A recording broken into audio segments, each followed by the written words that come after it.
जय हिंद साथियों। देखिए आज के वीडियो में हम लोग अध्याय 2 के कुछ क्वेश्चन को देखने वाले हैं। यानी अध्याय 2 में देखिए कुछ क्वेश्चन जो हैं बहुत ही आसान होते हैं, लेकिन हम लोग उसको अच्छी तरह से नहीं समझते हैं, जिसके कारण वो समझ में नहीं आते हैं। जो सिंपल होते हैं फिर भी हमको समझ में नहीं आते हैं। तो देखिए हम उसी को आज एकदम आसान करके बताने वाले हैं। अध्याय 2 में जो क्वेश्चन है यानी बहुपद। देखिए अध्याय 2 का नाम है बहुपद। बहुपद में क्वेश्चन आता है एग्जाम में शून्य ज्ञात करने के लिए, और एक आता है बहुपद ज्ञात करने के लिए। तो आज के वीडियो में हम लोग वहीं पढ़ेंगे बहुपद का शून्यक निकालना और बहुपद किस तरह ज्ञात किया जाता है। तो देखिए बोर्ड पे हम क्वेश्चन को एक लिख दिए हैं। इस क्वेश्चन में कह रहा है कि इसका शून्यक ज्ञात कीजिए, यानी सबसे पहले इसमें आपको शून्यक निकालना है। उसके बाद कह रहा है कि शून्यकों के योगफल तथा गुणांकों के बीच संबंध की सत्यता की जांच कीजिए। यानी आपको इसमें जांच भी करना है कि इसका संबंध जो है वो सही है कि गलत है। तो देखिए हम आज के वीडियो में यही बताने वाले हैं। तो देखिए हम देखते हैं क्वेश्चन को। देखिए क्वेश्चन सबसे पहले बोल रहा है कि x² - 2x - 8। तो देखिए इसमें सबसे पहले बोला है कि इसका क्या निकालना है, शून्यक निकालना है। तो शून्यक निकालना है तो हम लोग इसका शून्यक निकालते हैं। सबसे पहले इसको लिख दीजिए आंसर में। देखिए ये आपका हो गया x² - 2x - 8। इसको हम लोग मान लेते हैं किसके बराबर है, 0 के बराबर। देखिए गुणनखंड निकालने के लिए हम लोग फर्स्ट और लास्ट में गुणा करते हैं, यानी फर्स्ट का जो अंक है उसको और लास्ट का जो अंक है उसको गुणा किया जाता है आपस में। देखिए तो ये x² है, इसके पास कुछ भी नहीं है तो क्या है, 1 है। यानी 1 में हम लोग किससे गुणा कर देंगे, 8 से। देखिए 1 और 8 को हम लोग गुणा करते हैं तो हो जाएगा 8। इसको 2 से कटा देंगे 4 बार में, फिर 2 से कटाइएगा 2 बार में, फिर 2 से कटा देंगे 1 बार में। देखिए तो ये 2 2 2 यानी 8 को हम लोग लिखे हैं तो 3 को 2 आ गया है। अब इसमें ये होता है कि यहाँ पे जो अंक आए होते हैं उसी को आपको किसी भी तरह जोड़ घटाकर ये बीच में वाला अंक ला देना होता है। यानी किसी भी तरह ये 3 को जो 2 है इसी को जोड़ घटाकर आपको बीच में वाला पद लाना है। तो देखिए हम इसको क्या करेंगे। देखिए जैसे मान लीजिए कि 2 दूना 4, अगर 4 में से हम लोग 2 को घटा देते हैं तो क्या आ जाएगा, 2 आ जाएगा। एकदम आसान है। तो हम लोग इसको लिख देते हैं। देखिए 2 या 2 4, 4 में से हम लोग कितना घटाते हैं, 2 को। ये देखिए यहाँ पे ऐसे अंक को लिखना है कि जोड़ने घटाने पर ये बीच में वाला अंक आ जाए, और इस दोनों को गुणा करने पर ये जो ऊपर अंक है वो आ जाना चाहिए, तभी जो है आपका गुणनखंड सही होगा। अगर इस तरह आपका नहीं आता है तो आपका गुणनखंड गलत हो जाएगा। तो देखिए यहाँ पे ये कह रहा है कि 2 दूना 4 यानी 4 हो गया ये, और ये हो गया 2। इसमें जो है हम लोग इसको सॉल्व करते हैं। देखिए अब यहाँ पे देखने वाली बात ये होती है कि यहाँ पे चिन्ह किसका लाना है। तो देखिए तो यहाँ चिन्ह किसका लाना है, माइनस का। यानी छोटका का कर देंगे प्लस में और बड़का का कर देंगे माइनस में। यानी जिसका चिन्ह लाना होता है उसी को हम लोग वहाँ पे रख देते हैं। देखिए चिन्ह किसका लाना है, माइनस का। तो यहाँ पे हम लोग माइनस का चिन्ह कर देते हैं और इसको कर देते हैं प्लस। यानी देखिए तो ये माइनस और प्लस कितना हो जाएगा, माइनस, लेकिन चिन्ह किसका रहता है, बड़ा अंक का। यानी यहाँ पे माइनस का चिन्ह हो जाएगा। 4 में से 2 को घटा दीजिएगा तो 2। देखिए तो 2 आ जा रहा है, माइनस में 2 हम लोग को लाना है तो माइनस में 2 आ जा रहा है। इसका मतलब हम लोग अगर इसको इस तरह लिखते हैं तो हमारा क्वेश्चन जो है सही होगा। तो देखिए यहाँ पे हम इसको लिख देते हैं, लिखते हैं या x² माइनस, पहले इसको लिखते हैं 4x अब प्लस का हो जाएगा 2x। फर्स्ट वाले उसी तरह रहने देते हैं और लास्ट वाले को भी उसी तरह रहने दिया जाता है, केवल बीच वाले को चेंज करते हैं। और ये माइनस में 8 है तो -8 बराबर 0। अब देखिए दोनों में से हम कॉमन लेंगे। दोनों में से कॉमन सबसे पहले देखिए यहाँ पे x 2 गो है, यहाँ पे x कौ है, एगो है। यानी दोनों में से कौ x कॉमन है, एगो x कॉमन हो जाएगा। तो यहाँ पे हम लोग एगो x को कॉमन ले लेते हैं। है 2 गो x में से एगो x निकल गया तो केवल एगो x बन जाएगा। फिर देखिए यहाँ से x है, x को हम लोग खींच दिए हैं यानी बाहर निकाल दिए हैं। तो बाहर निकाल दिए हैं तो इसका मान कितना हो गया, यहाँ पे देखिए यहाँ पे केवल बच जाएगा 4। ये सबसे पहले यहाँ ये देखा जाता है कि प्लस है तो हम लोग प्लस को कॉमन लेते हैं। अगर यहाँ पे माइनस रहेगा तो किसको कॉमन लेंगे, माइनस को। तो देखिए यहाँ पे प्लस है तो प्लस को कॉमन ले लिया गया। ये 2 है और ये 8 है।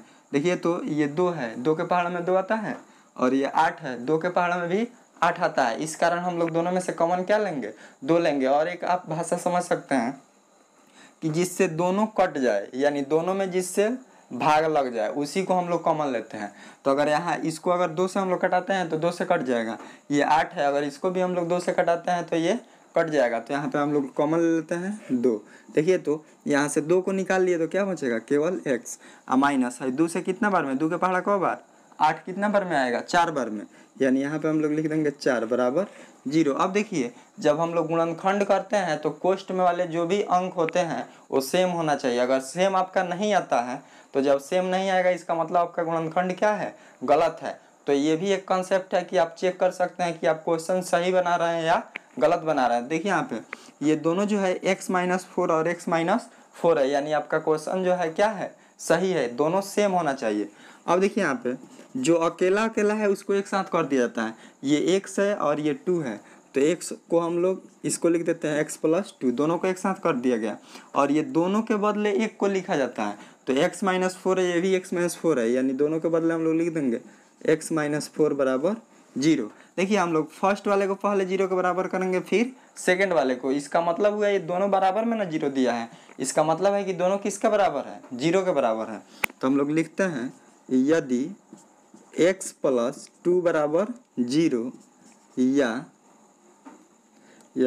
या छोड़िए, इसलिए x बराबर, देखिए तो है प्लस में 2 है, बराबर को उधर भेज देंगे तो किसमें हो जाएगा, -2, यानी एगो x का मान कितना निकल गया, -2। फिर देखिए हम लोग दूसरा को लेते हैं, फिर लिखेंगे यदि x-4 बराबर 0, देखिए दूसरा को ले लिए, x-4 बराबर कितना दिया है, 0, तो इसलिए x बराबर, देखिए माइनस में है, बराबर को उधर भेजिएगा तो प्लस में हो जाएगा 4, यानी इसका मान निकल गया 4। देखिए x का जो मान निकलता है वहीं जो है शून्यक होता है, तो यहाँ पे ये द्विघात बहुपद था, देखिए द्विघात बहुपद, तो द्विघात बहुपद में 2 गो जो है शून्यक निकलता है। अगर रैखिक बहुपद होगा तो उसमें 1 शून्यक निकलेगा, अगर त्रिघात बहुपद होगा तो उसमें कितना शून्यक होगा, 3 गो। यानी यहाँ से एक ऑब्जेक्टिव क्वेश्चन भी बनता है कि रैखिक बहुपद के कितने शून्यक हो सकते हैं, तो रैखिक बहुपद के कितने शून्यक हो सकते हैं, 1। अगर द्विघात बहुपद पूछे कि द्विघात बहुपद के कितने शून्यक हो सकते हैं, तो द्विघात बहुपद के 2। अगर त्रिघात बहुपद का शून्यक पूछा जाए कि त्रिघात बहुपद के शून्यक कितने हो सकते हैं, तो त्रिघात बहुपद के शून्यक कितना होंगे, 3 होंगे। तो देखिए यहाँ पे इस द्विघात बहुपद है तो इसका 2 गो शून्यक निकल गया है, यानी यहाँ पे हम लोग लिख देंगे शून्यक बराबर, तो देखिए इसका शून्यक निकल गया -2,4, यानी ये फर्स्ट वाला अल्फा का मान होता है और सेकंड वाला बीटा का मान। देखिए यहाँ पे हम लोग लिख देते हैं अल्फा बराबर -2 और बीटा बराबर कितना हो जाएगा, 4।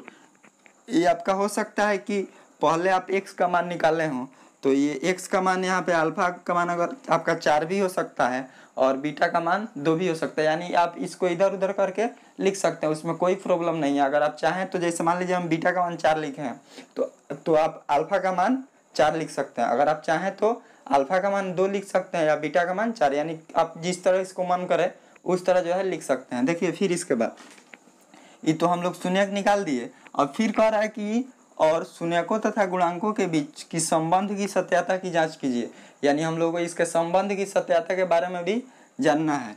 तो लिखेंगे यहाँ पे शून्यकों का योगफल। देखिए तो शून्यकों का योगफल का एक सूत्र होता है अल्फा प्लस बीटा बराबर -b/a। देखिए अल्फा प्लस बीटा बराबर होता है -b/a, यानी अल्फा, तो देखिए यहाँ पे अल्फा का मान दिया हुआ है, अल्फा का मान कितना है -2 प्लस बीटा, तो बीटा का मान 4 दिया है। अब यहाँ पे देखिए क्वेश्चन आता है कि अब b और a कहाँ से लाएं, ये भी एक क्वेश्चन है कि b और a अब कहाँ से आएगा। इसमें तो खाली ये x का जो है इसमें मान दिया हुआ है, लेकिन a b का हम लोग को मान पता नहीं है। तो देखिए यहाँ पे हम लोग देखते हैं द्विघात बहुपद का व्यापक रूप होता है ax² + bx + c बराबर 0, यानी x² के पास होता है वो a का मान होता है, x के पास होता है वो b का मान, और जिसमें x नहीं होता है वो c का मान होता है। देखिए यहाँ से आप बहुत ही आसानी तरीके से a b और c का मान यहाँ से निकाल सकते हैं। देखिए a का मान, अगर a का मान देखा जाए तो देखिए तो a का, x के पास कुछ भी नहीं तो क्या है, 1 है। अगर b का मान देखा जाए तो b का मान देखिए x के पास यहाँ पे कितना है, -2 है, यानी चिन्ह के साथ लिखेंगे तो b का मान कितना हो जाएगा, -2, और c का मान देखा जाए तो c का मान देखिए चिन्ह के साथ तो कितना हो जाएगा, -8।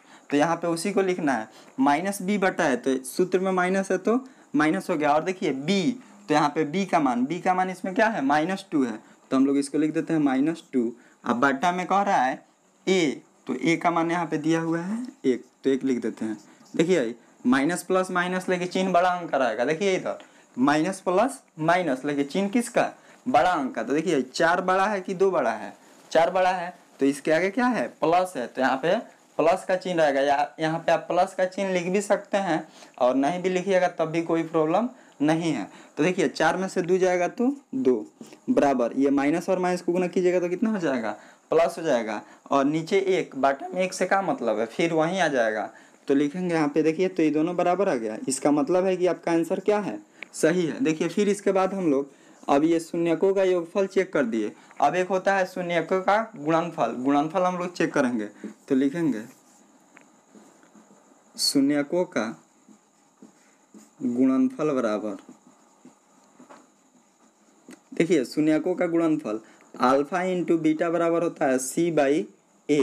तो देखिए यहाँ पे अल्फा का मान दिया हुआ है -2, तो यहाँ पे हम लोग लिख देंगे -2 और गुने बीटा, तो बीटा का मान दिया है 4, तो यहाँ लिख दिया गया 4 बराबर C/A। यहाँ पे देखिए C का मान हम लोग कितना लिखे हैं, -8, अब बटा में देखिए A, तो A का मान हो जाएगा 1। यहाँ पे हम लोग गुना कर देते हैं, 4 और 2 को कीजिएगा तो -8 बराबर ये कितना हो जाएगा, -8। देखिए तो ये भी दोनों क्या हुआ, आपस में बराबर आ गया। इसका मतलब है कि आपका शून्यकों का गुणनखंड भी गुणनफल भी क्या है, सही है। तो लिख देंगे प्रूव्ड। देखिए इस तरह करके आप इसमें कुल मिलाकर जो है 6 क्वेश्चन हम 6 बताएंगे, लेकिन आप लोग इस तरह करके बहुत ही आसानी तरीके से इसको निकाल सकते हैं।